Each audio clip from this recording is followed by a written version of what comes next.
भी एक मिनट में स्टार्ट करते हैं, बाकी भी एक दो स्टूडेंट्स आ जाएं।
अस्सलाम वालेकुम everybody, welcome to today's class. First lecture है, ठीक है। और इसमें आज के लेक्चर में मैं आपको पहले थोड़ा सा इंट्रोडक्शन दूंगा कि इस कोर्स को हम कैसे लेके चलेंगे, ठीक है। और उसके बाद हम अपना फर्स्ट टॉपिक कवर करेंगे प्लेटो का, और उसके बाद सेकंड टॉपिक जो है अरिस्टोटल का, वो कवर करेंगे, ठीक है। So let's start.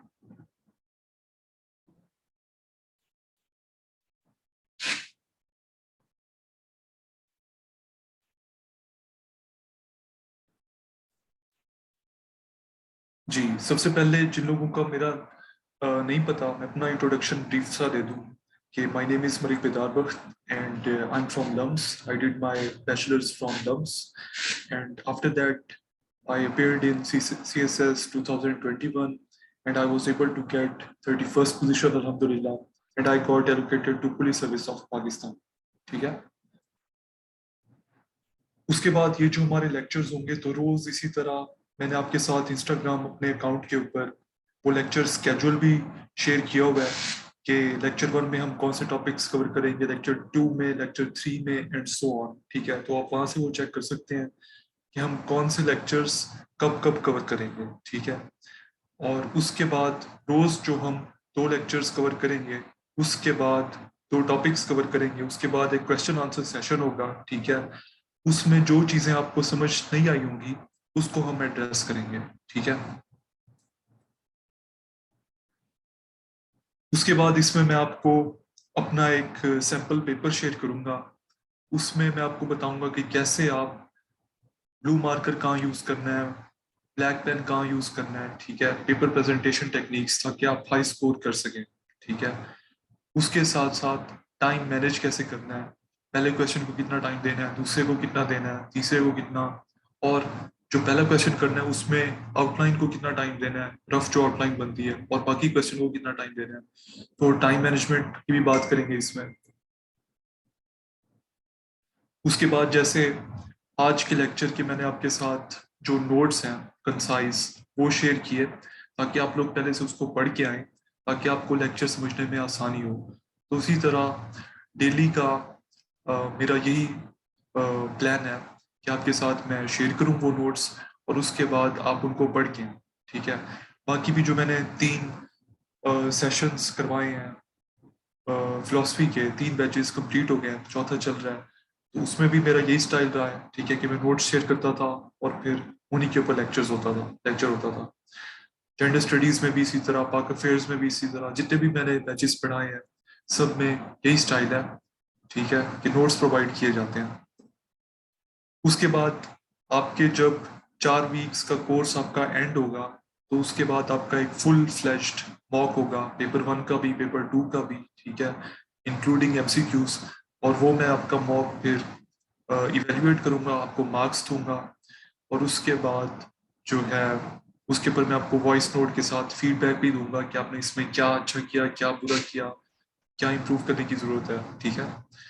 तो ये हमारा इस तरह से हमारा नेक्स्ट 4 वीक्स में ये हमारा कोर्स चलेगा, ठीक है। So let's start from our first topic which is Plato.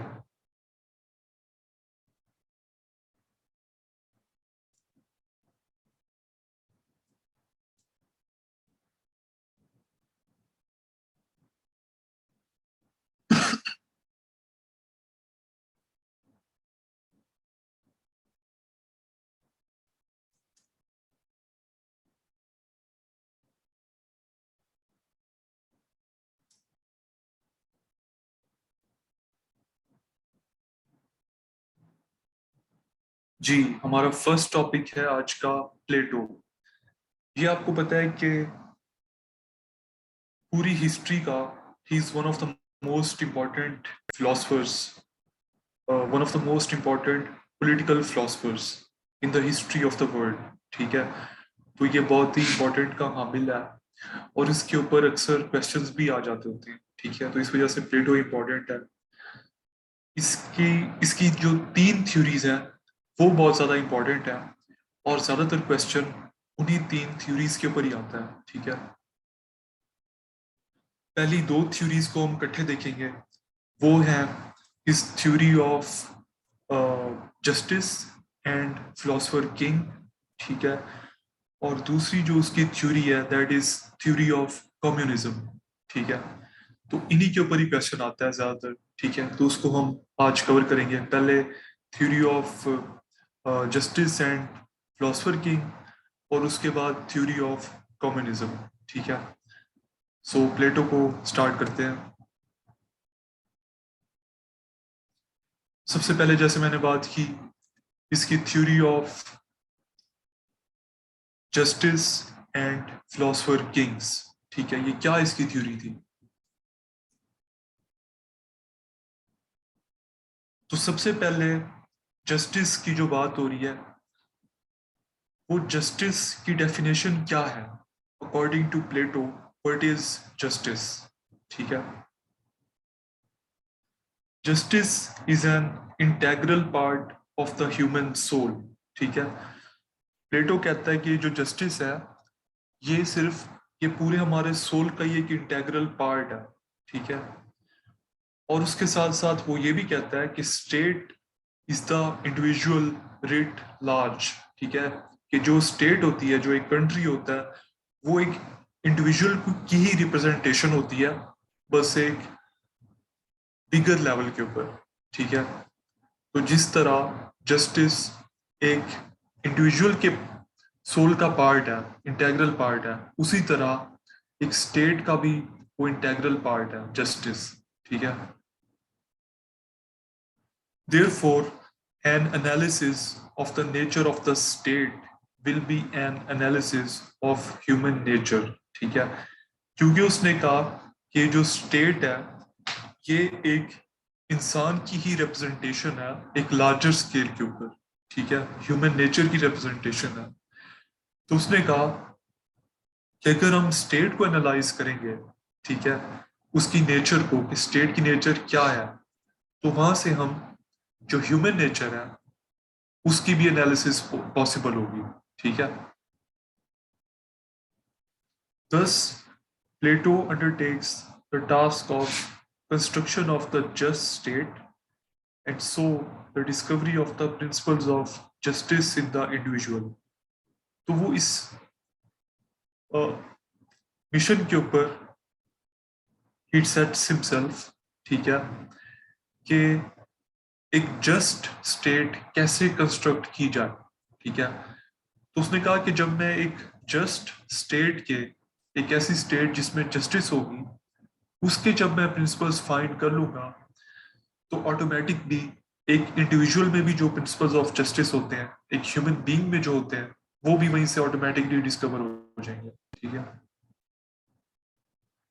In effect Plato equates moral with political philosophy, ठीक है। मोरल फिलॉसफी होती है कि एक इंडिविजुअल लेवल के ऊपर how you should act, what you should do, ठीक है, और डोंट डू। पॉलिटिकल होता है लार्जर लेवल के ऊपर, स्टेट लेवल के ऊपर, प्रोविंशियल लेवल के ऊपर, ठीक है। तो प्लेटो दोनों चीजों को इक्वेट कर देता है, क्योंकि वो कहता है कि जो स्टेट है ये एक इंडिविजुअल की ही लार्जर स्केल के ऊपर रिप्रेजेंटेशन है। ठीक है। उसके बाद इसकी एक्सप्लेनेशन कि प्लेटो का जो जस्टिस का कॉन्सेप्ट है उसको एक्सप्लेन करते हैं। ठीक है। प्लेटो कहता है कि three basic forces motivate man. ठीक है। तो ड्राइविंग फोर्सेस एक ह्यूमन बीइंग की तीन होती हैं। पहला डिजायर। ठीक है। दूसरी करेज। ठीक है। और तीसरी रीजन। ठीक है। डिजायर होता है जैसे आपके फॉर एग्जांपल सेंसुअल डिजायर्स हैं, फूड का डिजायर है। ठीक है। इस तरह की जो डिजायर्स हैं, उसने कहा एक तो ये होती है ड्राइविंग फोर्स ह्यूमन बींग्स की। दूसरा उसने कहा कि करेज होती है या ऑनर या glory, that is another driving force. और उसने कहा तीसरी जो ड्राइविंग फोर्स होती है वो होती है रीजन। ठीक है। तो ये उसने एनालिसिस की ह्यूमन नेचर की। ठीक है। अकॉर्डिंग टू प्लेटो ये उसकी एनालिसिस है ह्यूमन नेचर की। ठीक है। Each is present in every man in varying amounts, but one is always predominant. वो कहता है कि ये तीनों जो चीजें हैं, डिजायर, करेज और रीजन, ये हर इंसान में डिफरेंट डिग्रीज में प्रेजेंट है। ठीक है। बट हर इंसान में इनमें से कोई एक जो है वो ज्यादा डोमिनेट हो जाता है। ठीक है। किसी में रीजन होगी, किसी में करेज, तो किसी में डिजायर ज्यादा डोमिनेट होगा। ठीक है। Society should be divided into three classes according to the relative amount of each force present in the individuals. ठीक है। तो उसने कहा कि सोसाइटी को तीन क्लासेस में डिवाइड करें। ठीक है। किसके मुताबिक? कि relative amount of each force present in the individuals. ठीक है। कि जिन लोगों में डिजायर ज्यादा है उनको आप एक ग्रुप बना दें। ठीक है। जिन लोगों में करेज ज्यादा है उनका एक और ग्रुप बना दें। और जिसमें रीजन ज्यादा है उन लोगों का आप एक तीसरा ग्रुप बना दें। ठीक है। तो इस तरह आप पूरी सोसाइटी को भी तीन क्लासेस में डिवाइड कर दें। ठीक है।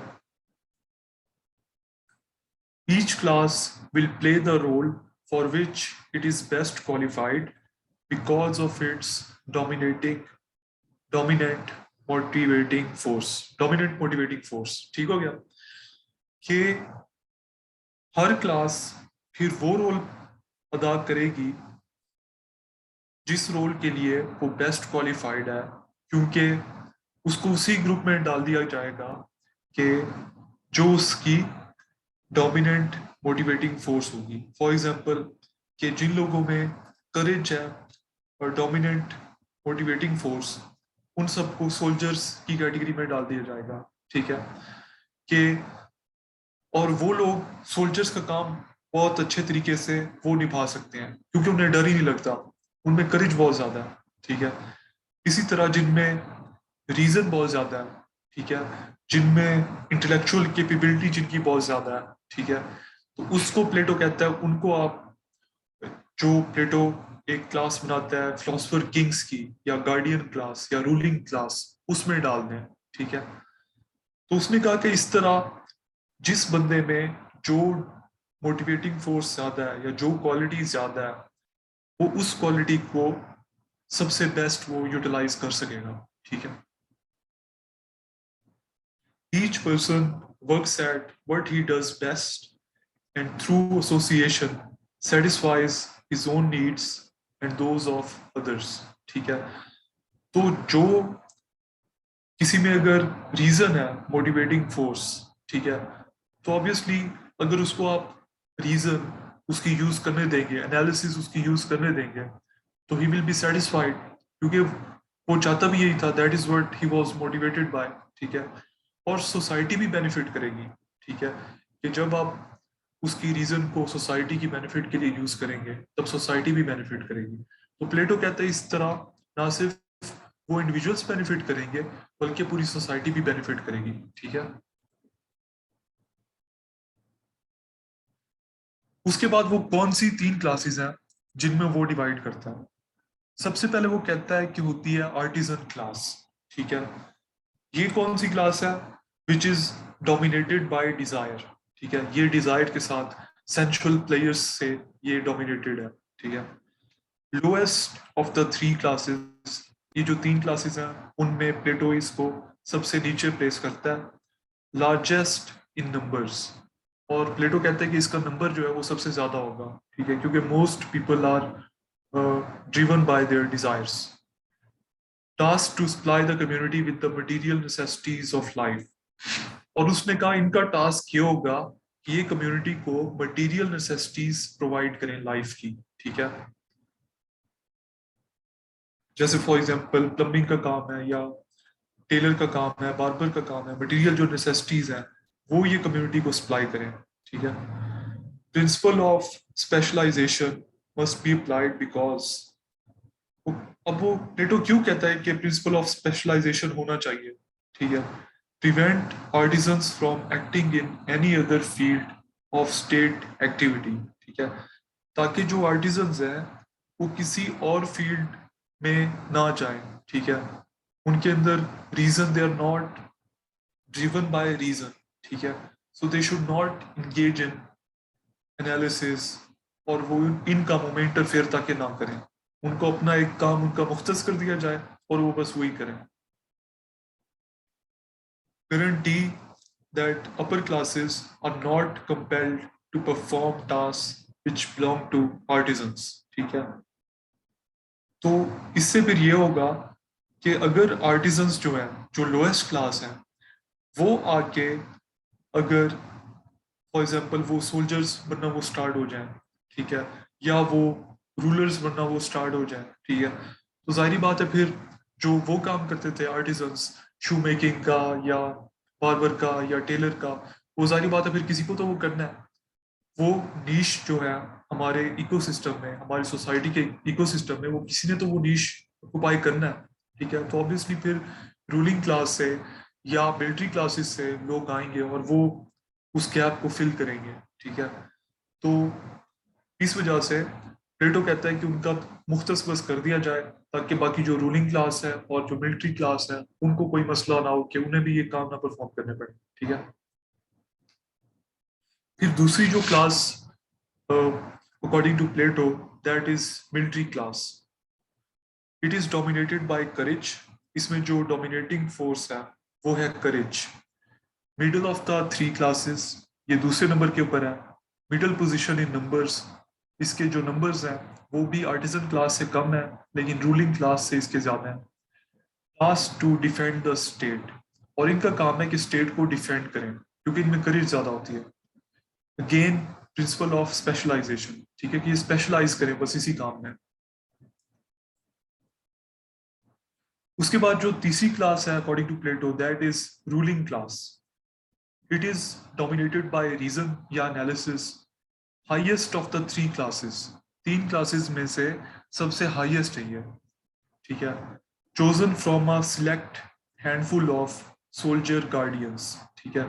तो जो सोल्जर गार्डियंस की क्लास थी, जो हमने ये सेकंड क्लास देखी थी, इनमें से जो सबसे अच्छे होते हैं, सबसे केपेबल होते हैं, उनमें से इनको चुना जाता है रूलिंग क्लास को फिर, ठीक है। Smallest in terms of numbers, ठीक है, नंबर्स में ये स्मॉलेस्ट होते हैं। और इनके टास्क फिर क्या होते हैं? टास्क में पहले इनकी क्या क्वालिटीज होती हैं? Have the willingness to serve as rulers, इनके पास ये विलिंगनेस होनी चाहिए कि ये सर्व करें as rulers. They have the greatest capacity to think philosophically, इनके पास ग्रेटेस्ट कैपेसिटी है, ये फिलोसॉफिकली सोच सकते हैं, इनकी एनालिसिस अच्छी है, रीजन अच्छी है इनका, ठीक है।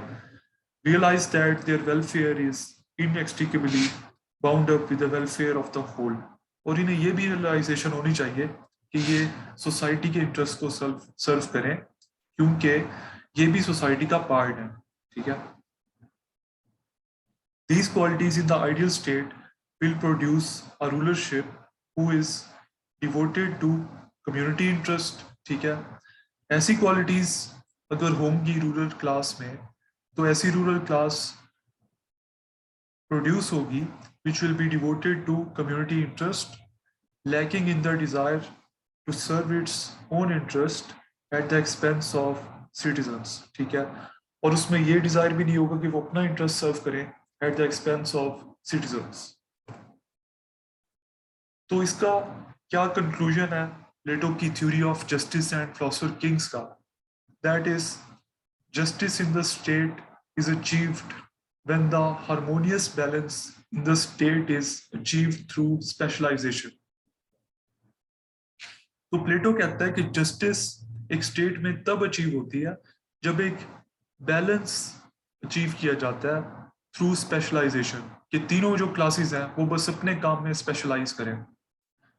Justice in the individual is served because each person performs only the role for which he is qualified, ठीक है। तो इंडिविजुअल में भी जस्टिस फिर ऑटोमेटिकली सर्व हो जाती है क्योंकि वो वही काम करता है जिसके लिए ही इज बेस्ट क्वालिफाइड, ठीक है। इसकी थ्योरी के ऊपर क्रिटिसिज्म क्या है, ठीक है। प्लेटो's theory of justice and philosopher kings. Modern psychology proves that Plato's threefold categorization of man's instincts is naive because, ठीक है, these attributes of men cannot be so neatly distinguished, ठीक है। इस तरह से आप डिस्टिंग्विश नहीं कर सकते कि भाई इस आदमी में रीजन ज्यादा है, इसमें वो क्या है, डिजायर ज्यादा है, इसमें करेज ज्यादा है, ठीक है। Differences, particularly in mental capacity, are not as great as Plato imagined, ठीक है। तो ये इतने भी ग्रेट नहीं होते जितना प्लेटो ने इमेजिन किया था, ठीक है।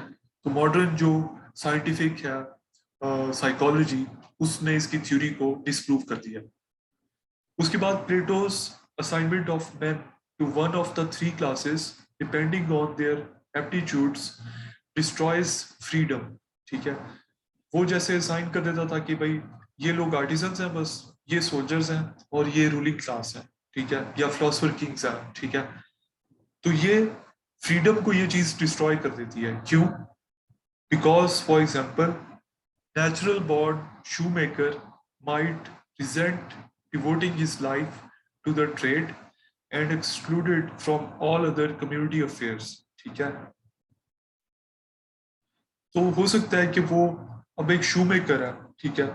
अब उसको अगर स्पेसिफिकली कह दिया जाए कि बस तुम्हारी जिंदगी यही है कि you have to do shoe making, तो वो इस चीज को रिजेंट करेगा, ठीक है, कि वो पूरी की पूरी अपनी लाइफ अपनी ट्रेड को डिवोट कर दे और बाकी सारे जो कम्युनिटी अफेयर्स हैं, जो डिसीजन मेकिंग है रूलिंग क्लास के पास या जो फाइटिंग है सोल्जर क्लास के पास, उन सब से उसको एक्सक्लूड किया जाए, ठीक है।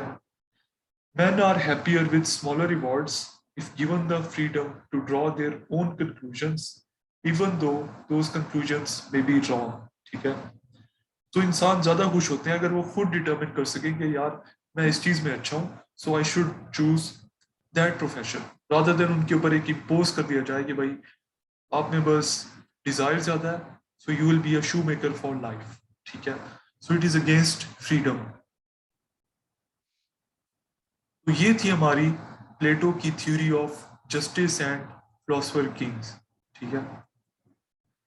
पहले उसकी डेफिनेशन देखी, फिर हमने उसकी एक्सप्लेनेशन देखी, फिर हमने एक कंक्लूजन या उसके ऊपर एक ओपिनियन उसको हमने सम अप किया, ठीक है। और उसके बाद जो क्रिटिसिज्म है हमने वो उसके ऊपर की, ठीक है। उसके बाद जो दूसरी जो थ्योरी है प्लेटो की which is most important, that is theory of communism, ठीक है। प्लेटो's theory of communism ये कहती है was a corollary of his theory of justice, मतलब ये उसी से ही derived है, उसका एक logical consequence है, ठीक है। Communism in the upper classes to maintain the equilibrium of society, ठीक है। प्लेटो ने कहा कि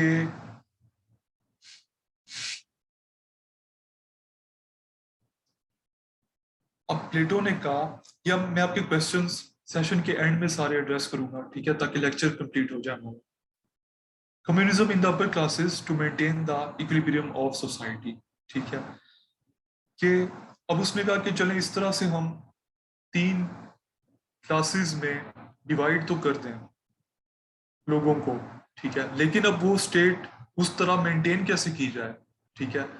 अब उस हालत को मेंटेन करने के लिए प्लेटो ने अपनी थ्योरी ऑफ कम्युनिज्म दी, ठीक है, कि जिस तरह उसने 3 डिफरेंट कैटेगरीज में लोगों को डिवाइड किया है, ये इसी तरह कायम रह जाए, ठीक है। ये ना हो कि साल 2 साल बाद ये दोबारा से जैसे पहले था वैसे हो जाए, ठीक है। तो वो किस तरह वो करता है?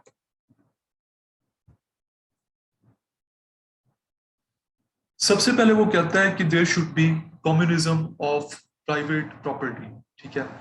प्राइवेट प्रॉपर्टी की कम्युनिज्म होनी चाहिए। क्यों होनी चाहिए? To prevent the conflict of interest in rulers, they should be denied the right to private property, ठीक है। तो उसने कहा कि ये जो हमारी तीसरी क्लास बनी थी, रूलिंग क्लास, ठीक है, या फिलोसफर किंग्स, ठीक है, उसने कहा कि अगर इनको आप लोग अलाउ करेंगे टू ओन प्राइवेट प्रॉपर्टी, मतलब इनके लैंड्स होंगे, फैक्ट्रीज एटसेट्रा, ठीक है, तो फिर इनका कॉन्फ्लिक्ट ऑफ इंटरेस्ट आएगा, ठीक है। ये सोचेंगे क्या मैं अपने लैंड्स प्रोटेक्ट करूं, क्या मैं अपनी फैक्ट्रीज प्रोटेक्ट करूं, या क्या मैं अपने मुल्क के या अपने स्टेट के इंटरेस्ट को सर्व करूं, ठीक है। तो उसने कहा कि इनके ऊपर बैन होना चाहिए। जो रूलिंग क्लास है, they can not own property, ठीक है। तो ये उसकी थी कम्युनिज्म ऑफ प्राइवेट प्रॉपर्टी। इसकी सेलियंट फीचर्स क्या थी? The rulers were paid just enough for their maintenance. उनको बस इतना ही पे किया जाता था कि बस उनकी बस मेंटेनेंस हो सके, बस। Expected to dine at common tables and live in common barracks, ठीक है। तो कॉमन टेबल्स के ऊपर ही वो डाइन करें, और साथ ही जैसे हॉस्टल टाइप जगह में वो सब लोग इकट्ठे ही रहें, ठीक है। एस्थेटिक इन कैरेक्टर, ठीक है। तो ये मटेरियलिस्टिक ना हो, ठीक है, जैसे रोलेक्स वॉचेस और लैम्बोर्गिनीज वगैरह ये ड्राइव ना करें, बल्कि एस्थेटिक हो, सिंपल उनकी क्लोथिंग हो, सिंपल ईटिंग हो, सिंपल उनके जो हाउसिंग हो वो भी सिंपल हो, ठीक है। तो एस्थेटिक इन कैरेक्टर हो, ठीक है। He understood the disruptive force of private property, so he proposed the elimination of private property. उसे पता था प्लेटो को कि प्राइवेट प्रॉपर्टी कितना डिस्ट्रप्टिव हो सकती है, इस वजह से उसने इसको एलिमिनेट कर दिया। नॉट फॉर आर्टिजन्स, ठीक है, आर्टिजन्स के लिए नहीं, जो लोएस्ट क्लास थी, because they are dominated by desire, but for upper classes के लिए उसने इसको एलिमिनेट कर दिया, स्पेशली फॉर रूलिंग क्लास या philosopher Kings.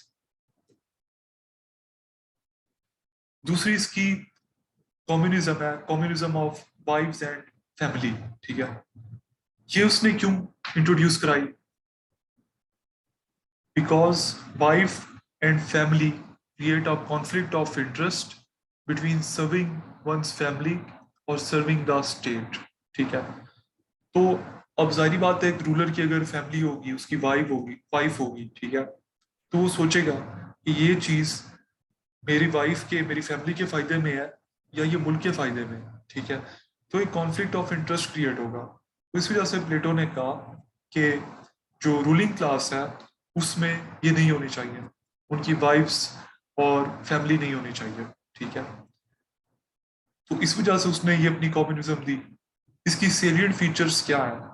Mating between the best stock, so highest quality children can be produced. उसने कहा कि जो हमारी कम्युनिटी का, जो हमारी सोसाइटी का बेस्ट स्टॉक है ना, ठीक है, उसको आपस में मेट कराए, ठीक है, ताकि जो हाईएस्ट क्वालिटी चिल्ड्रन है वो प्रोड्यूस हो सके। Children born out of this union would be the property of state।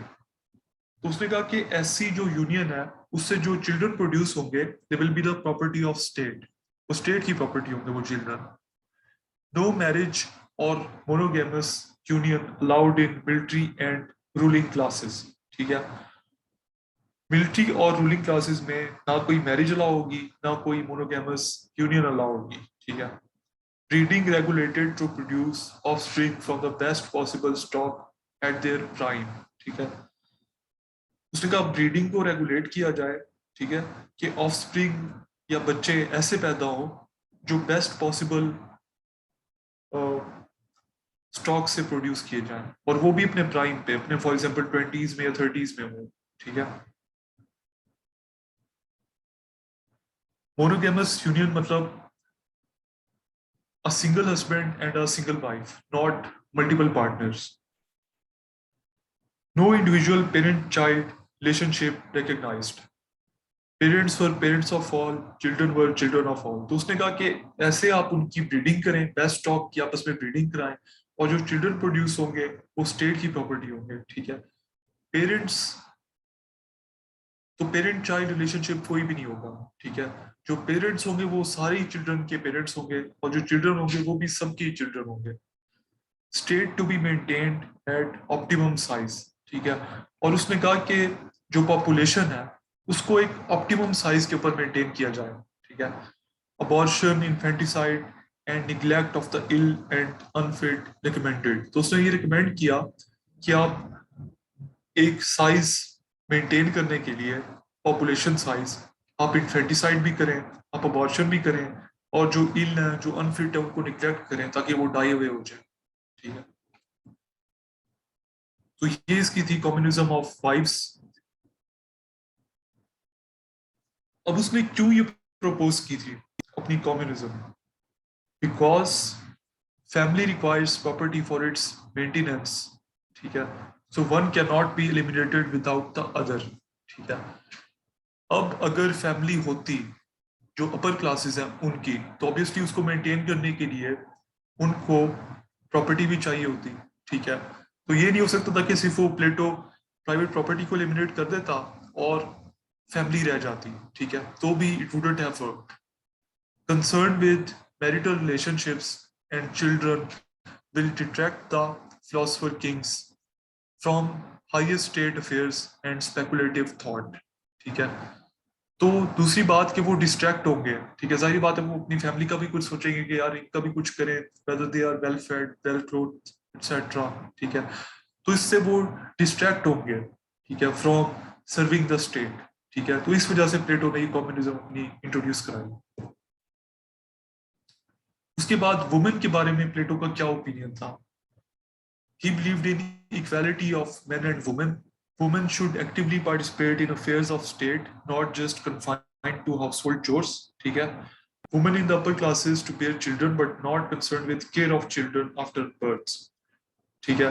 वो प्रोड्यूस तो करें अपर क्लासेस में, जो हाईएस्ट क्वालिटी स्टॉक है वो प्रोड्यूस करें, but they are not concern with upbringing of children. Plato proposed this not because of rights of women, but so as not to waste valuable resource of the state, ठीक है। तो उसने women को encourage किया कि वो workforce का part बने, इस वजह से नहीं कि वो बहुत ही प्रो वुमेन था, बल्कि ताकि half of the population of state वो जाए ना हो, बल्कि वो भी कंट्रीब्यूट करें टू द स्टेट, ठीक है। तो ये जो थी, ये थी प्लेटोज थ्योरी ऑफ कम्युनिज्म, ठीक है। अब हमारा नेक्स्ट टॉपिक है अरिस्टोटल्स क्लासिफिकेशन ऑफ स्टेट्स, ठीक है। तो आपके जो क्वेश्चंस हैं वो लेक्चर कंप्लीट अभी हो जाए तो उसके बाद वो हम एड्रेस करते हैं।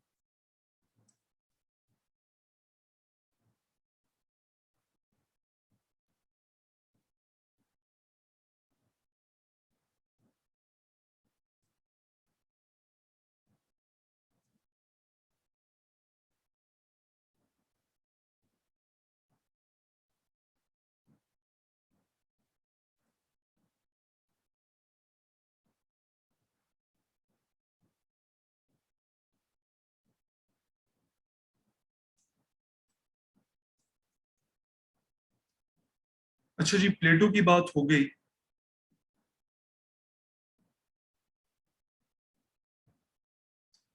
अब नंबर 2 के ऊपर जो हमारा बहुत ही इंपॉर्टेंट फिलोसफर है दैट इज अरिस्टोटल, ठीक है। And we will talk about his classification of states, ठीक है। और पेपर में, मेरे पेपर में भी यही क्वेश्चन आया था कि discuss Aristotle's classification of states, और यही क्वेश्चन अक्सर आता है अरिस्टोटल के ऊपर, ठीक है।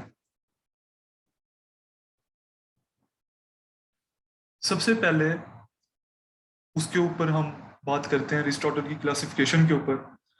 Aristotle's classification of states is based on two principles, दो प्रिंसिपल्स के ऊपर बेस्ड है। First, the number of persons who exercise supreme power, ठीक है, कि एक स्टेट में कितने पर्सन्स हैं जो सुप्रीम पावर को एक्सरसाइज करते हैं, ठीक है। एक इस बात के ऊपर वो कैटेगराइज करता था, और दूसरा the ends they seek to serve, self interest और बेनिफिट ऑफ द कम्युनिटी। दूसरा वो ये चीज देखता था कि क्या वो सेल्फ इंटरेस्ट सर्व करते हैं, अपना इंटरेस्ट, या कम्युनिटी का इंटरेस्ट, ठीक है। तो इन दोनों बेसिस के ऊपर उसने डिफरेंट क्लासिफिकेशन की स्टेट्स की, ठीक है। When the rulers aimed at the good of the community, the states would be a pure normal form of state, ठीक है।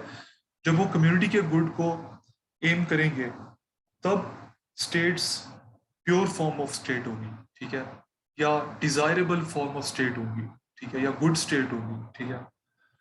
When the rulers in such a state became selfish, ठीक है, लेकिन जब रूलर्स सेल्फिश होंगे, the state would be called a perverted or degenerated state, ठीक है। फिर स्टेट को perverted या degenerated state कहा जाएगा, ठीक है।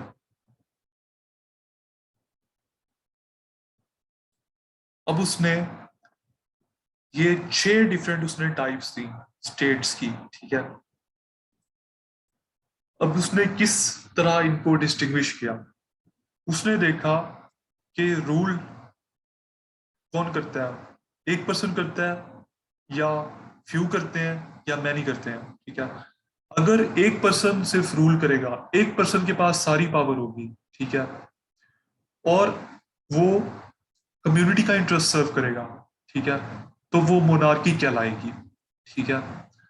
जब स्टेट का रूलर एक होगा, ठीक है, he would have absolute power and he will serve the interest of his nation or his community, then that will be called monarchy, ठीक है। ये नॉर्मल स्टेट्स हैं।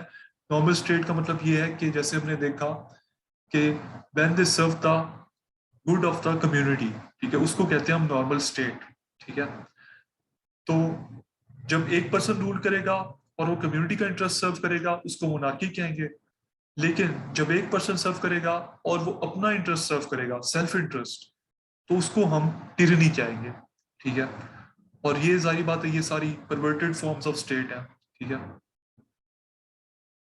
जब a few people will have absolute power, ठीक है, and they will serve the interest of the community, ठीक है।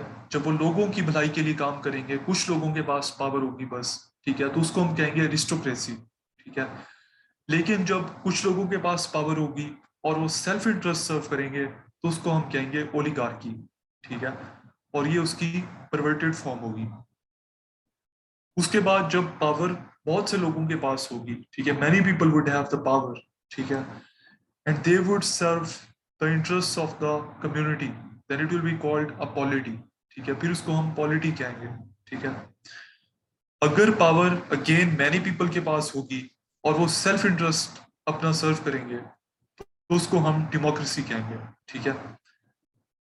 तो ये जो फॉर्म्स है जिसमें सेल्फ इंटरेस्ट सर्व किया जाता है, इनको हम परवर्टेड वर्जन्स कहते हैं, और जिसमें कम्युनिटी इंटरेस्ट सर्व किया जाता है उनको हम नॉर्मल स्टेट कहते हैं, ठीक है। और इनमें डिफरेंस ये है कि कुछ स्टेट्स में सारी पावर सिर्फ एक बंदे के पास होती है, कुछ में बहुत से के पास होती है, और कुछ में सबके पास होती है, बहुत ज्यादा लोगों के पास होती है, ठीक है। ये थी अरिस्टोटल की क्लासिफिकेशन ऑफ स्टेट्स, ठीक है।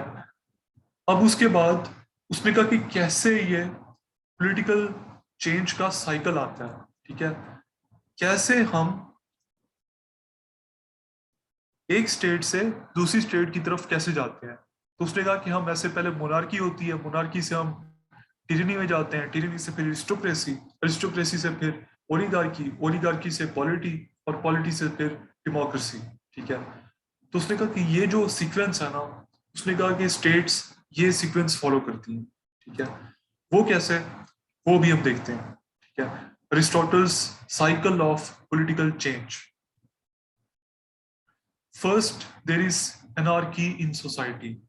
उसने कहा सबसे पहले सोसाइटी में एनार्की होती है, केओस होता है, ठीक है। Superior person in the society emerged as king. तो ऐसी सूरत में जो सोसाइटी में सुपीरियर पर्सन होता है वो इमर्ज करता है एक किंग के तौर पे। फिर क्या होता है, kings began to exploit the masses, tyranny was established. लेकिन उसके बाद अब ये देखें, जब सुपीरियर पर्सन को किंग बना दिया गया तो ये मोनार्की आपकी बन गई, ठीक है, जो हमने यहाँ पे देखी थी ये मोनार्की बन गई। फिर kings began to exploit the masses, tyranny was established. जब उन्होंने मैसेज को एक्सप्लॉइट करना स्टार्ट किया तब वो टिरनी बन गई, ठीक है। फिर people did not tolerate this type of administration for long, and they gave the sovereign power to a few intellectuals, establishing aristocracy, ठीक है। तो उन्होंने पावर दे दी, जो कुछ बहुत ही इंटेलेक्चुअल पीपल थे उनको उन्होंने पावर दे दी और ये अरिस्टोक्रेसी फिर स्टैब्लिश हो गई, ठीक है। उसके बाद with the lapse of time the character of aristocracy deteriorated, established oligarchy, ठीक है। और ये भी फिर डिटेरिएट हो गई, इन्होंने फिर एक्सप्लॉइट करना स्टार्ट कर दिया पीपल को, and it became oligarchy. But the people could not for long tolerate a government the aim of which was the benefit of the ruling class alone, ठीक है। तो लोग इसको भी बर्दाश्त नहीं कर पाए। When opportunity came, citizens as a whole made a successful revolt against such authority and established a polity, ठीक है। तो लोगों ने फिर जब उनको अपॉर्चुनिटी मिली उन्होंने इस ओलिगार्की के अगेंस्ट भी उन्होंने रिवोल्ट किया, ठीक है, और उन्होंने ये पॉलिटी एस्टैब्लिश की, ठीक है। तो उससे फिर क्या हुआ, the supreme power being vested in the hands of a larger proportion of the population, ठीक है। तो पॉलिटी में जैसे कि हमने देखा कि इसमें रूल बाय मैनी होता है, बहुत ज्यादा लोगों के पास पावर होती है। Then polity became perverted, it was substituted by democracy. तो फिर इसमें भी ऐसे हुआ कि उन्होंने फिर लोगों को एक्सप्लॉइट करना स्टार्ट कर दिया, ठीक है। मैनी पीपल भी जो थे, ठीक है, उन्होंने भी ऐसे किया, तो फिर वो डेमोक्रेसी बन गई। Democracy degenerates and people rise in revolt against it, and thus democracy disappears, ठीक है, वो भी डिजेनरेट करती है और पीपल रिवोल्ट करते हैं और डेमोक्रेसी डिसअपियर हो जाती है। In the people elect a warrior statesman as their administrator and monarchy is established. तो दोबारा से जैसे पहले हमने स्टार्ट किया था कि फर्स्ट देयर इज एनार्की और एक superior person emerged as king, तो डेमोक्रेसी भी जब डिसइंटीग्रेट करती है तो दोबारा से लोग एक वॉरियर स्टेट्समैन को इलेक्ट करते हैं और उसको अपना एडमिनिस्ट्रेटर एस्टेब्लिश करते हैं और उससे मोनार्की दोबारा से एस्टेब्लिश हो जाती है, and the cycle repeats again and again and again, ठीक है। अब ये जो अरिस्टोटल की क्लासिफिकेशन है इसकी हमें थ्रू आउट हिस्ट्री, ठीक है, या इन प्रेजेंट टाइम्स हमें क्या इसकी एग्जांपल्स मिलती हैं, ठीक है। अब थ्योरी तो हमने देख ली, लेकिन without experience that is mayor intellectual play, ठीक है। तो अब हम उसकी एग्जांपल्स या एक्सपीरियंस भी देखेंगे, ठीक है। corroborated by the history of the Greek city states, ठीक है। ग्रीक सिटी स्टेट्स में ऐसे ही होता था, ठीक है, कि पहले मोनार्की होती थी, वो फिर टिरनी बन जाती थी, एंड सो ऑन, ठीक है। तो इस वजह से क्योंकि अरिस्टोटल भी ग्रीक था तो उसने इस तरह अपनी classification the. Several examples are available in modern history which prove that anarchy in democracy is abolished by a military dictator. तो जिस तरह अरिस्टोटल ने कहा था जब एनार्की आएगी डेमोक्रेसी में, ठीक है, तो फिर एक जो बहुत ही काबिल शख्स है, एक सुपीरियर पर्सन को लोग अपॉइंट कर देंगे टू एडमिनिस्टर देम, ठीक है। तो हमें नजर आता है पाकिस्तान में भी जब एनार्की थी तब अयूब खान बन गया कंट्री का रूलर, ठीक है। उसके बाद कर्नल नासिर भी इजिप्ट में ऐसी हुआ जब डेमोक्रेसी में एनार्की हुई, ठीक है, केओस हुई, तो वो बन गया रूलर। उसके बाद गुरसेल भी हमें नजर आता है टर्की में, वहां पे भी ऐसे ही हुआ। फिर नेविन इन म्यांमार, ठीक है, एंडेड एनार्की इन डेमोक्रेसी, ठीक है, उसने भी अपना एब्सोल्यूट रूल एस्टेब्लिश कर दिया, ठीक है। उसके बाद मॉडर्न डे में एग्जांपल मिलती है too much democracy in USA, evolution of power, civil liberties eventually created chaos, ठीक है। तो यूएस में भी बहुत ज्यादा डेवोल्यूशन ऑफ पावर हो गई, डेमोक्रेसी बहुत ज़्यादा हो गई, ठीक है, सिविल लिबर्टीज बहुत ज़्यादा है वहाँ पे, आपको पता है कि freedom of speech, freedom of movement, इस तरह के, even freedom to bear arms है, ठीक है, इस वजह से वहाँ पे बहुत ज़्यादा एक तरह से केओस है, ड्रग्स बहुत ज़्यादा है, गन कंट्रोल कोई नहीं है वहाँ पे, ठीक है, तो इस तरह की इश्यूज हैं, केओस हो गई थी काफ़ी ज़्यादा। और उसके रिएक्शन में, just like Aristotle predicted, the system started becoming dysfunctional. Hence, there was a need for a central strongman figure. People wanted a populist demagogue who said he can fix everything. ठीक है, and that resulted in the election of Donald Trump. ठीक है, तो Trump, अक्सर लोग question करते हैं कि वो कैसे इलेक्ट हो गया, ठीक है, तो इस वजह से कि जो डेमोक्रेसी थी वो काफी ज्यादा क्योटिक हो गई थी, यूएसए की एनार्की काफी ज्यादा थी। तो जैसे एरिस्टोटल की थ्योरी ने प्रिडिक्ट किया, वैसे ही लोगों ने एक स्ट्रॉन्गमैन को, एक जो उन्हें लगता था कि ये एक एबल आदमी है, ठीक है, एक्सपीरियर आदमी है, उसको उन्होंने फिर अपॉइंट कर दिया।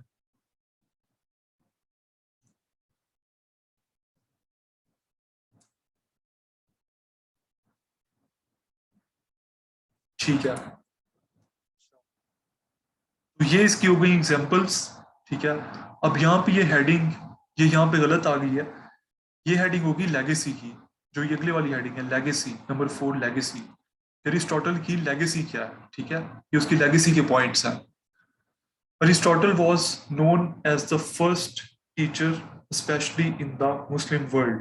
लेगेसी मतलब उसका, उसकी डेथ के बाद दुनिया के ऊपर उसका क्या इम्पैक्ट हुआ, ठीक है। तो मुस्लिम जो वर्ल्ड थी उसमें अरिस्टोटल को फर्स्ट टीचर कंसिडर किया जाता था, ठीक है। Muslim philosophers were greatly inspired by Aristotle. They were known as Aristotelians. For example, Ibn Rushd. The golden age of Islam was a golden age because Muslim philosophers incorporated Greek philosophy and particularly Aristotle's philosophy in their work and did research on him. ठीक है, तो golden age of Islam, उसके आने की वजह यही थी कि जो मुस्लिम फिलोसफर्स थे उन्होंने एरिस्टोटल के वर्क को स्टडी किया और उसके ऊपर फर्दर बिल्ड अपॉन किया, जिसकी वजह से इस्लामिक गोल्डन एज आ गई है, ठीक है। Also, they built upon his work. In that golden age of Islamic world, it is said that when two philosophers had a conflict of opinions, they used to check Aristotle's opinion on that matter and settle the matter based on Aristotle's opinion. तो इतना ज्यादा Aristotle influential था कि जब भी कोई conflict होता था मुस्लिम फिलोसफर्स में, तो कहते थे कि चेक करो कि इसके ऊपर अरिस्टोटल का क्या ओपिनियन है, और वो फिर इस तरह से मैटर सेटल कर रहे थे, ठीक है। फर्दर इसकी लेगेसी क्या है? For 1,000 years between the time of Aristotle and Enlightenment era, there came no philosopher in comparison with Aristotle. ठीक है, 1,000 साल तक अरिस्टोटल की कंपैरिजन का कोई फिलोसफर ही नहीं आया, इतना इसका इम्पैक्ट था, ठीक है। Also Aristotle's ideas were not challenged for those 1,000 years, उसके आइडियाज चैलेंज ही नहीं हुए, जो उसने कहा अक्सर लोग उसको लास्ट वर्ड समझते थे। So Aristotle was a huge figure in the history of this world.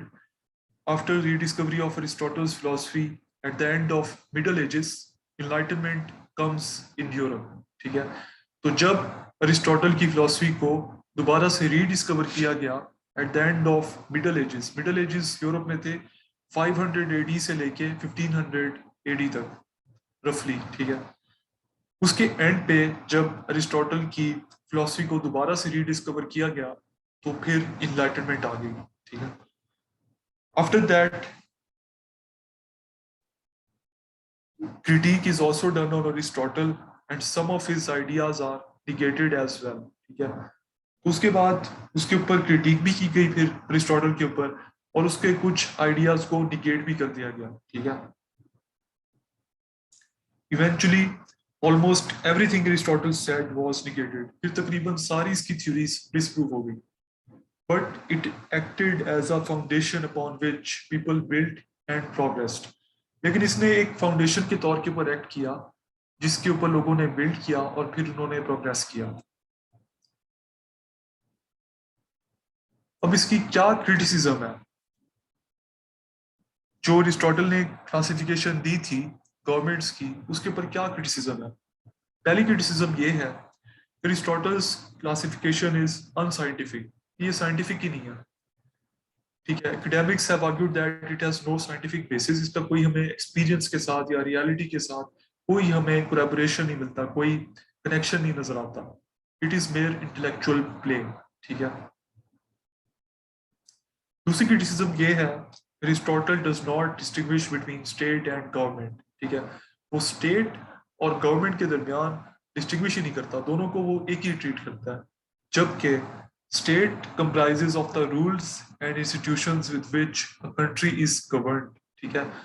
State उसको कहते हैं कि क्या आपकी जो रूल्स हैं, ठीक है, जैसे हमारा कॉन्स्टिट्यूशन है, और क्या आपकी इंस्टीट्यूशंस हैं, जैसे हमारा सुप्रीम कोर्ट है, पार्लियामेंट है, ठीक है, और नैब है, एंड सो ऑन, ठीक है। तो ये जो चीजें हैं, all of these comprise of state, इसको स्टेट कहते हैं। उसके बरक्स गवर्नमेंट क्या होता है, government of the people who come to occupy that power, ठीक है। जो लोग इलेक्ट होते हैं हमारे यहाँ और वो जाके फिर उस पावर को ऑक्युपाई करते हैं, उसको हम गवर्नमेंट कहते हैं, ठीक है। Aristotle's classification does not cover all modern forms of government, ठीक है। वो सारी मॉडर्न फॉर्म्स ऑफ गवर्नमेंट को वो कवर नहीं करता, उसकी जो क्लासिफिकेशन है, for example theocracy in Iran, ठीक है, इसको अरिस्टोटल ने बिल्कुल ही कंसीडर ही नहीं किया था। ईरान में जैसे थियोलॉजियंस जो हैं, जो रिलीजियस स्कॉलर्स हैं, उनकी हुकूमत है, तो इसके बारे में अरिस्टोटल हैड नथिंग टू से। चौथी क्रिटिसिज्म ये है कि democracy is not the worst form of government, ठीक है। देखिए मॉडर्न डे में डेमोक्रेसी को काफी अच्छा भी समझा जाता है, ठीक है। It is not the worst form of government जैसे अरिस्टोटल ने क्लासिफाई इसको किया था, ठीक है। Aristotle's philosophy was influenced by anarchy caused by democracy, ठीक है, क्योंकि उस वक्त ग्रीक सिटी स्टेट्स में ऐसे ही होता था कि जब भी डेमोक्रेसी होती थी तो उसमें एनार्की आ जाती थी, ठीक है। इस वजह से अरिस्टोटल डेमोक्रेसी के अगेंस्ट था, ठीक है, but it can not be generalised. लेकिन बाकी हिस्ट्री में हमने देखा कि democracy is reasonably successful, like USA has democracy, India has democracy, ठीक है।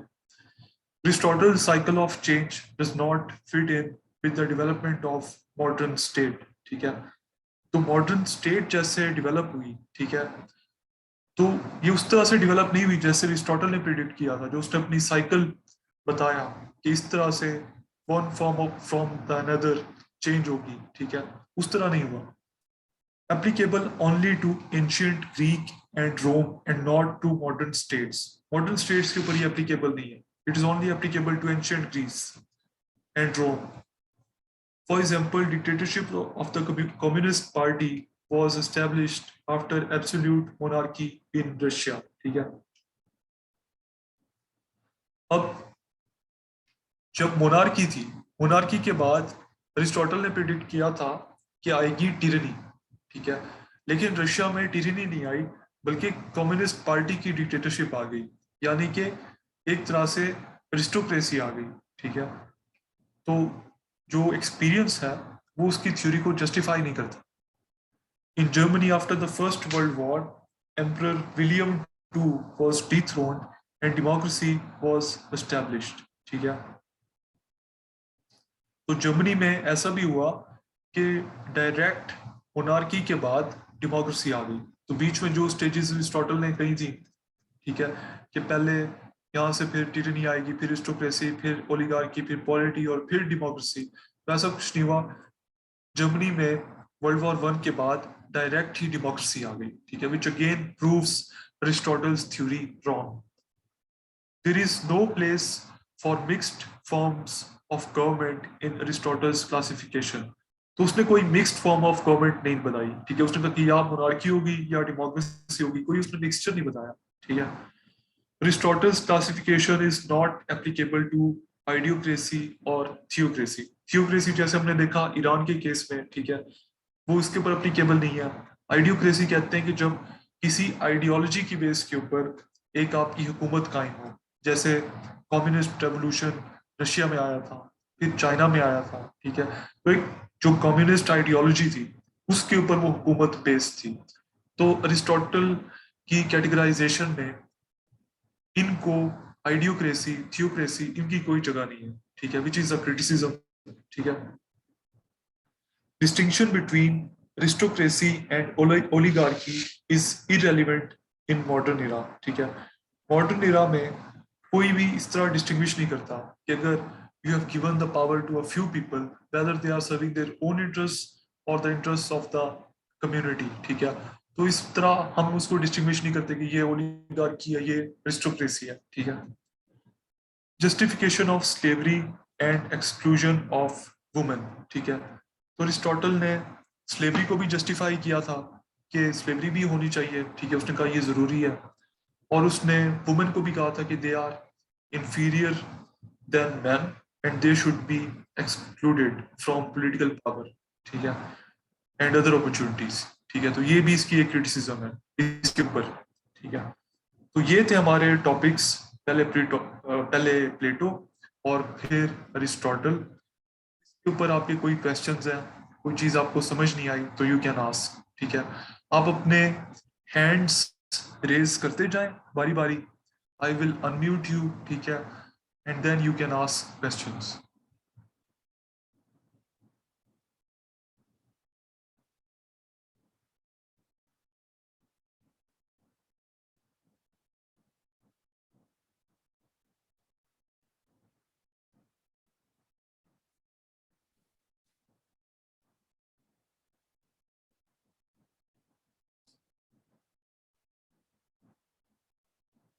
जी, आपकी आवाज नहीं आ रही.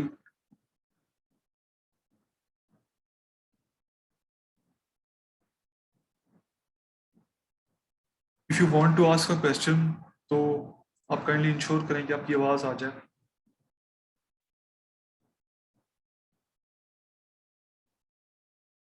आपका आई थिंक माइक कनेक्टेड नहीं है.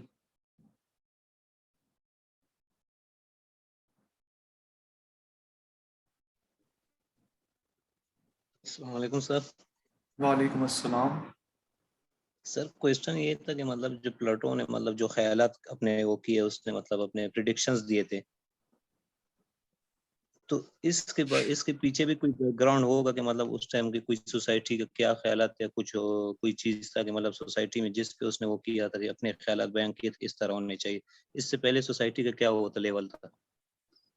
जी, असल में प्लेटो इन्फ्लुएंस हुआ था कि उसका जो टीचर था सोक्रेटिस. ठीक है, उसको आपको पता है कि डेमोक्रेसी के दौर में सोक्रेटिस को मार दिया गया था. ठीक है, एक तरह से मॉब रूल था डेमोक्रेसी में. ठीक है, तो इस वजह से प्लेटो जो है डेमोक्रेसी के अगेंस्ट था कि सब लोगों के पास पावर ना हो. ठीक है, क्योंकि वो उसने देखा था उसका अंजाम क्या होता है. इस वजह से प्लेटो चाहता था कि एक एक रूलर और फिलोसफर किंग जो सबसे ज्यादा केपेबल है वो रूल करे, या एक रूलिंग क्लास हो वो रूल करे, इस तरह.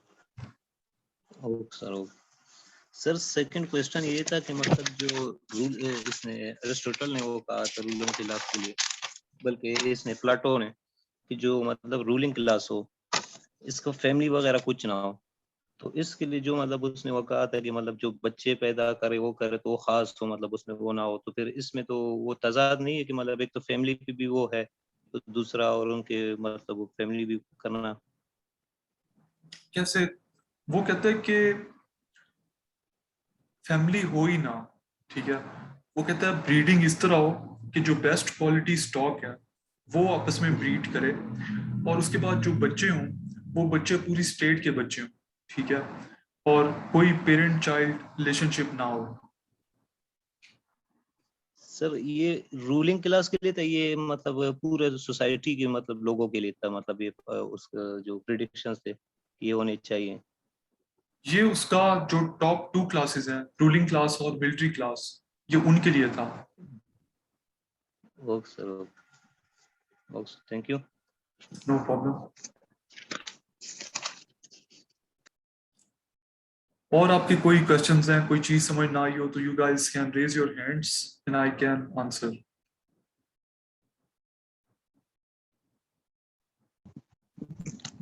अस्सलाम वालेकुम सर. वालेकुम सलाम. सर मेरा क्वेश्चन ये है कि जैसे कि ये थ्योरी थी एरिस्टोटल की और इसके ऊपर इम्प्लीमेंट नहीं हुआ, इसको टोटली रिजेक्ट किया गया। तो सर अगर हम इसके क्रिटिसिज्म के अंदर जब हम अपना ओपिनियन डाल रहे होंगे तो उसको हम इस्लामिक कॉन्सेप्ट के साथ रिलेट करके लिख सकते हैं या नहीं लिख सकते हैं?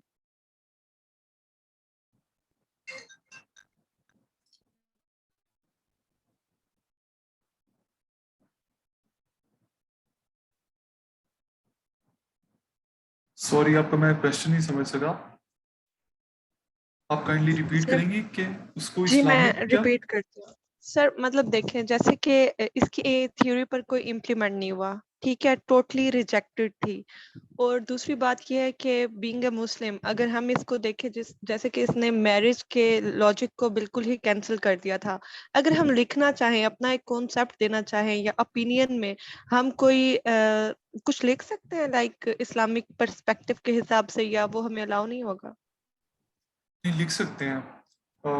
इस्लामिक पर्सपेक्टिव भी लिख सकते हैं, ठीक है। और भी लॉजिक दे सकते हैं कि ये रियलिटी के साथ, ह्यूमन नेचर के साथ ही ये अलाइन नहीं है, ठीक है। इस्लामिक पर्सपेक्टिव भी दे सकते हैं कि हमारा रिलीजन भी हमें कहता है कि we should have families, we should have offspring, इस तरह, ठीक है। तो कह सकते हैं।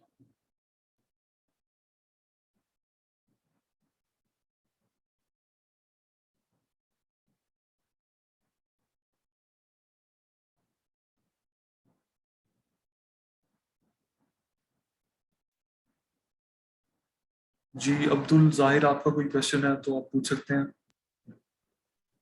सर ये क्वेश्चन ये था कि मतलब जो आपने कहा कि मतलब ट्रम्प के दौर में मतलब डेमोक्रेसी, ये सर ये दोबारा समझाना कि जो एग्जांपल में उसमें।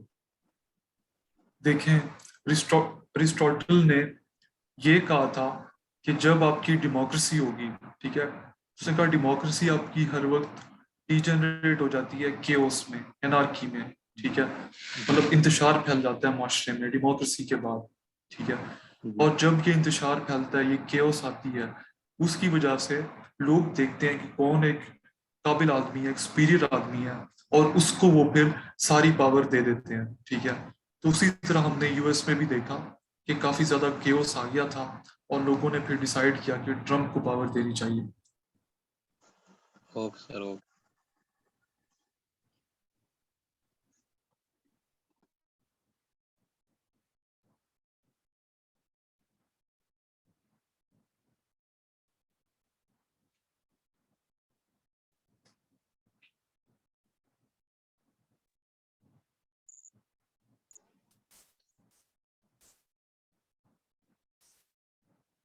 जी आपकी आवाज क्लियर नहीं आ रही।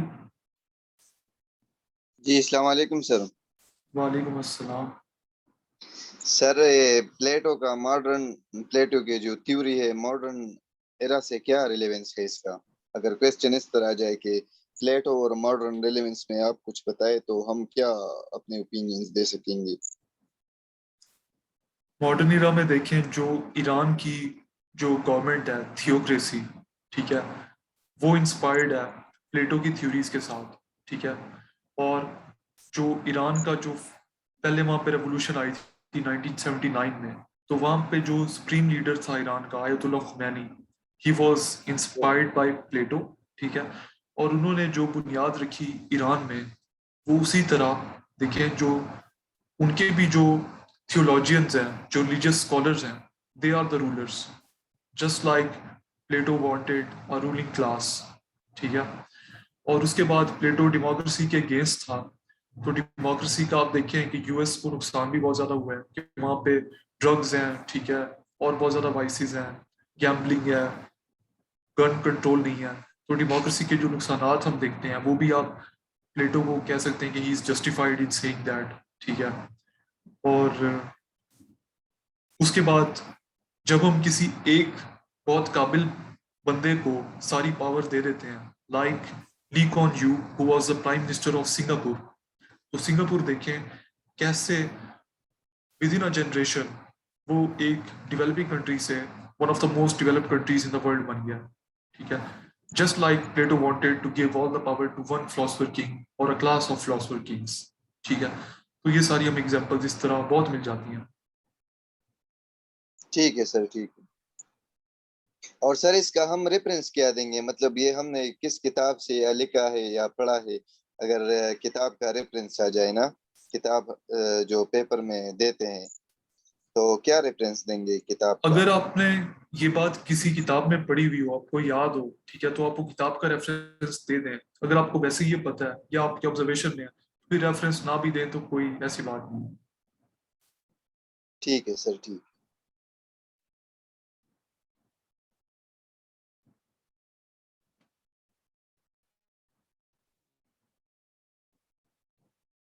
तो मेरा थोड़ा बेसिक सेमांटिक्स से रिलेटेड क्वेश्चन है। प्लेटो की राइटिंग्स में तो वर्ड कम्युनिज्म नहीं यूज हुआ ना, because I believe this was coined later and then we contextualized it and linked it with Plato's theory. कि इतना मैटर नहीं करता, इन इफेक्ट तो वो कम्युनिज्म ही है ना उसकी, आप उसको कहें या ना कहें, कैसे। ओके ठीक है, तो सेमांटिक्स क्वेश्चन।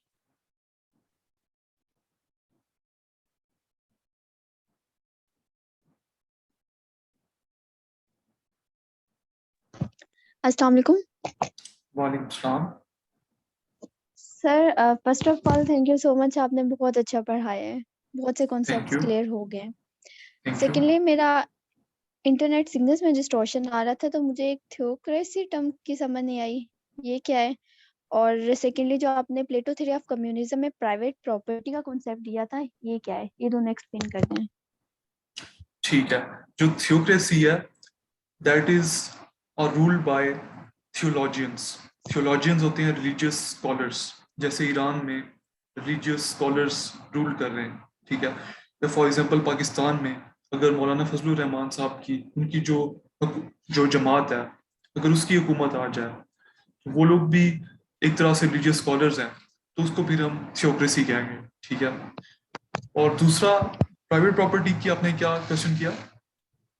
सर इसका क्या जैसे प्लेटो थ्योरी ऑफ कम्युनिज्म में प्राइवेट प्रॉपर्टी का कॉन्सेप्ट था ना, ये मुझे समझ नहीं आई, इंटरनेट डिस्टॉर्शन हो गई थी, तो इसको ठीक बता है, दें क्या कॉन्सेप्ट था। ठीक है। इसमें उसने कहा था कि जो टॉप 2 क्लासेस है ना, रूलिंग क्लास और military class, they should not be allowed to own property, ठीक है।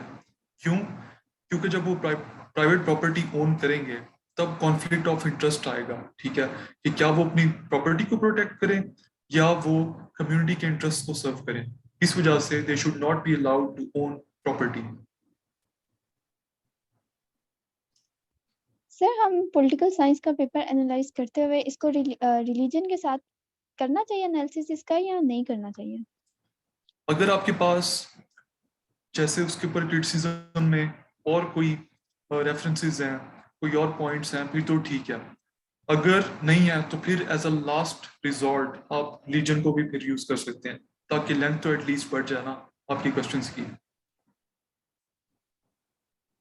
Okay sir, thank you so much. No problem, thank you.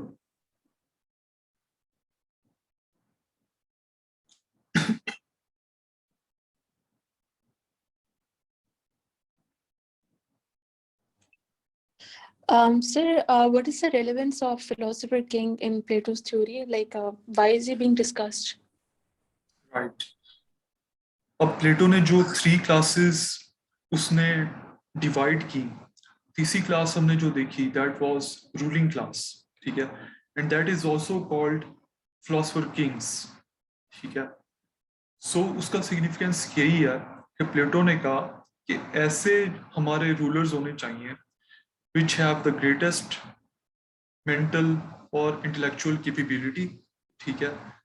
सो उसको उसने फिलोसोफर किंग्स का या फिलोसोफर किंग का, ठीक है, कि पावर एक ऐसे इंसान को देनी चाहिए who has great intellectual powers, ठीक है।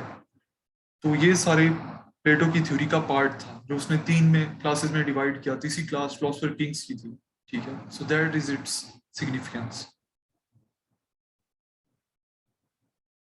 वेलकम। सर आपने ये शॉर्ट नोट्स दिए हैं, तो हमें ये जो एक्सप्लेनेशन होगी वो कहाँ से याद करनी होगी? एज सच आपको जैसे 20 मार्क्स का क्वेश्चन आंसर करना होता है, तो these are sufficient for 20 marks answers, ठीक है। उसके बावजूद अगर आप फर्दर रीडिंग करना चाहते हैं तो जूड हार्मन की जो बुक है, ठीक है, western political thought, that is a good book, वहां से आप फर्दर रीडिंग कर सकते हैं।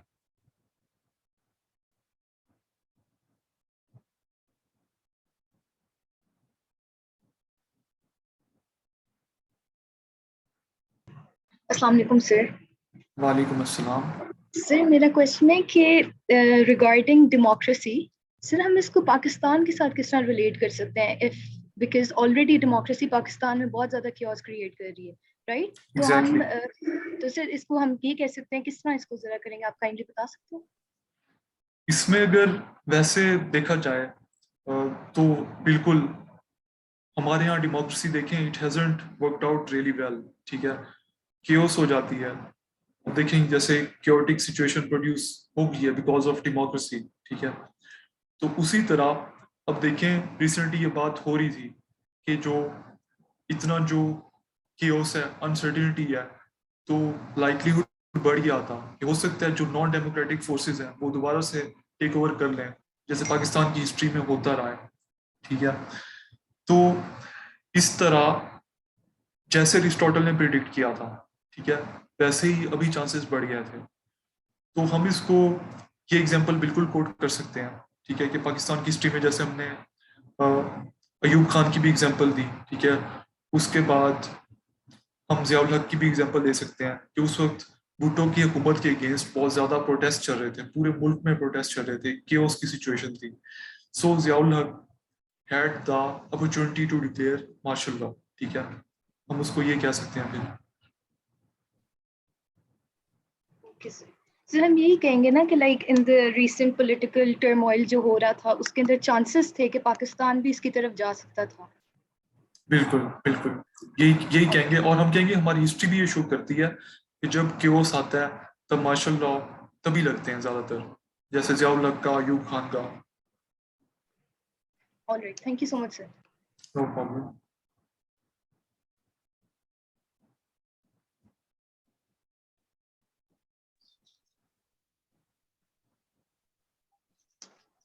Hello sir. जी सर ये पेपर प्रेजेंटेशन जो सबसे ज्यादा इम्पोर्टेंट है मेरे ख्याल से, तो इस पर आप अभी गाइडेंस देते हैं या बाद में? उसके ऊपर मैं आपके साथ अपना एक सैंपल पेपर शेयर करूंगा, ठीक है, कल सुबह, तो आप लोग उसको देख के आइएगा, ठीक है। उसके बाद मैं कल फिर आपको फिर क्योंकि रेफरेंस दूंगा कि जैसे मैंने उस पेपर में ब्लू मार्कर यूज किया हुआ था, ब्लैक पेन यूज किया हुआ था, आप भी ऐसे कीजिएगा, ठीक है। तो कल उसको फिर क्वेश्चन आंसर सेशन में उसको फिर डिस्कस कर लेंगे, ठीक है। Okay, thank you sir, thank you. No problem. Okay, अस्सलाम वालेकुम।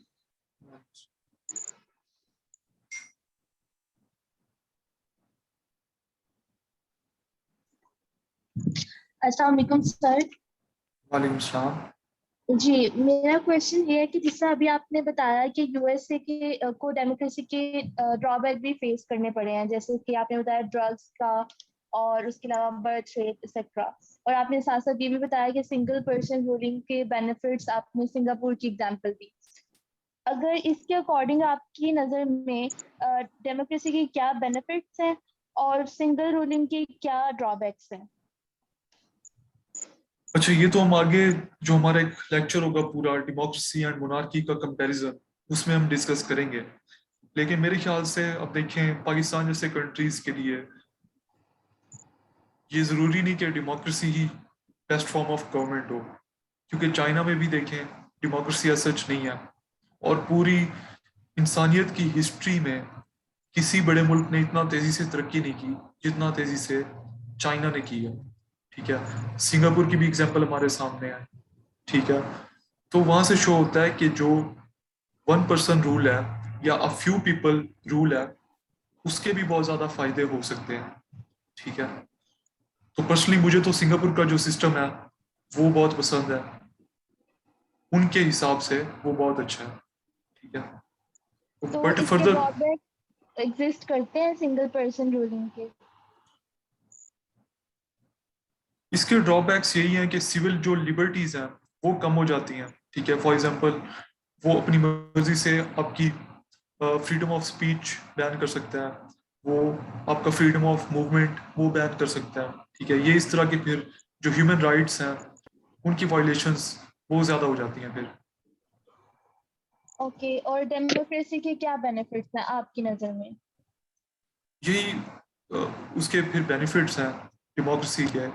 सबसे बड़ा बेनिफिट तो ये है कि डेमोक्रेसी में आप एक रेवोल्यूशन के बगैर गवर्नमेंट चेंज कर सकते हैं। एक वायलेंट रेवोल्यूशन के बगैर आप गवर्नमेंट चेंज कर सकते हैं, ठीक है। जैसे अब पाकिस्तान में रिसेंटली हुई, without any violence, vote of no confidence के साथ गवर्नमेंट चेंज हो गई। क्या इलेक्शंस में ऐसे होता है गवर्नमेंट चेंज हो जाती है? अगर डेमोक्रेसी ना होती, फिर जब आप रूलर्स के साथ डिससेटिस्फाई होते हैं, फिर आपको वायलेंट रेवोल्यूशन की फिर एक रास्ता बचता है, ठीक है। तो ये इसका एक फायदा है कि आप by peaceful means you can change governments. ठीक हो गया, thank you so much. No problem. वो लड़का पैदा हो गया आप पे, वो क्या? जो हमारे साथ गाने पे बैठा था। अस्सलामुअलैकुम सर। वालेकुम सर सलाम। सर थियोक्रेसी और इस्लामिक रिपब्लिक में सर क्या फ़र्क है? यार थियोक्रेसी कहते हैं रूल बाय थियोलॉजियंस या फ्यू पीपल, जो रिलीजियस स्कॉलर्स हैं वो जब रूल करें तो उसको थियोक्रेसी कहते हैं। इस्लामिक स्टेट का मुझे एज सच नहीं पता, लेकिन मेरे ख्याल से वो स्टेट होगी कि जो इस्लाम के प्रिंसिपल्स के मुताबिक वो स्टेट ऑर्गेनाइज्ड हो, ठीक है। तो सर थियोक्रेसी का भी तो यही मतलब है ना कि रूल बाय गॉड। थियोक्रेसी का मतलब है थियोलॉजियंस रूल करें, कि जो रिलीजियस स्कॉलर्स हैं वो रूल करें। सही है, चलो ठीक है, थैंक यू। No problem.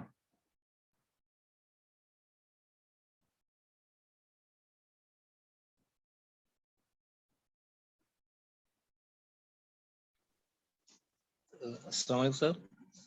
वालेकुम सलाम।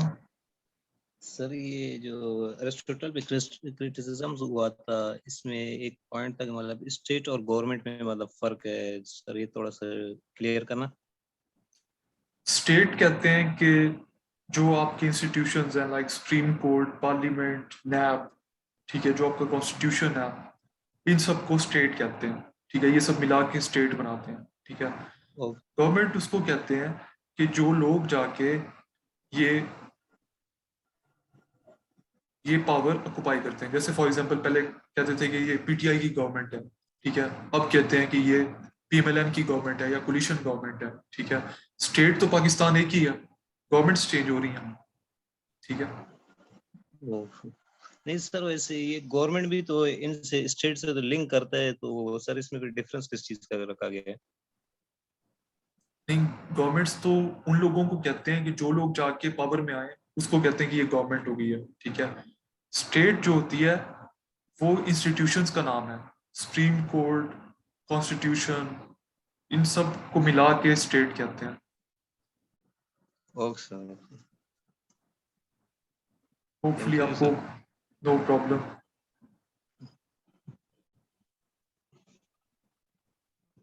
जी सर, मेरा क्वेश्चन ये भी है कि हमें एसेज में जिस तरह बताया जाता है that we have to be very cautious regarding giving examples, तो सर हम पॉलिटिकल साइंस में पाकिस्तान को मतलब किन के साथ कंपेयर करें कि पाकिस्तान ज़्यादा वो भी ना लगे कि it's a very third world country और बहुत ही मसाइल से इसको सामना है। तो सर मतलब ऐसे में तो हम उस तरह we have to be like थोड़ा कंसिडर करना पड़ता है कि जिस तरह कहते हैं सारे के इंडिया वगैरह के साथ ना कंपेयर करें विद नेबरिंग कंट्रीज, उनके साथ करें फॉर इंस्टेंस अफगानिस्तान वगैरह के साथ। तो पोल साइंस में सर हम किस तरह करेंगे इसको, किन के साथ कंपेयर करें? फॉर एग्जांपल कोई एग्जांपल दें किस केस में? सर फॉर इंस्टेंस जिस तरह डेमोक्रेसी में या किसी भी चीज में सर हम यूएस वगैरह के साथ कर सकते हैं। बिल्कुल यूएस के साथ कर सकते हैं। बिकॉज आई डोंट वांट कि वो फिर एग्जामिनर समझे कि बहुत ही आप पाकिस्तान को शो करा रहे हैं इस तरह। पाकिस्तान के मतलब आपकी डीमेरिट्स ज्यादा डिस्कस कर रहे हैं। एग्जैक्टली इसका मेरे ख्याल से नहीं पड़ेगा, क्योंकि आप अगर इस स्लाइड में कहेंगे कि Pakistan can learn this from that developed country, तो वो शो करेगा कि आपके पास नॉलेज है, you see how Pakistan can improve, ठीक है, वो इस तरह होगा। Okay sir, thank you. No problem.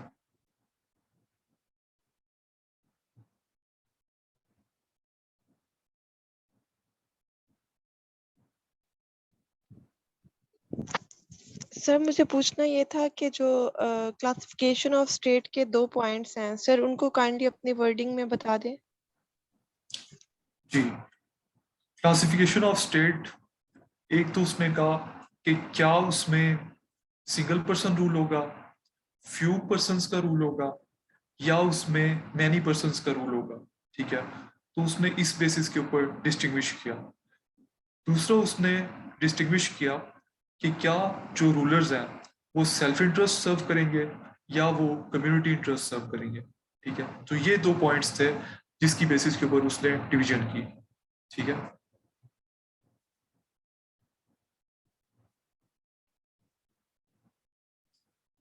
चलिए ठीक है, टाइम आज काफी ओवर हो गया, लेकिन आज फर्स्ट क्लास थी तो मैंने कहा कि आप लोगों के सारे क्वेरीज एड्रेस हो जाएं, ठीक है।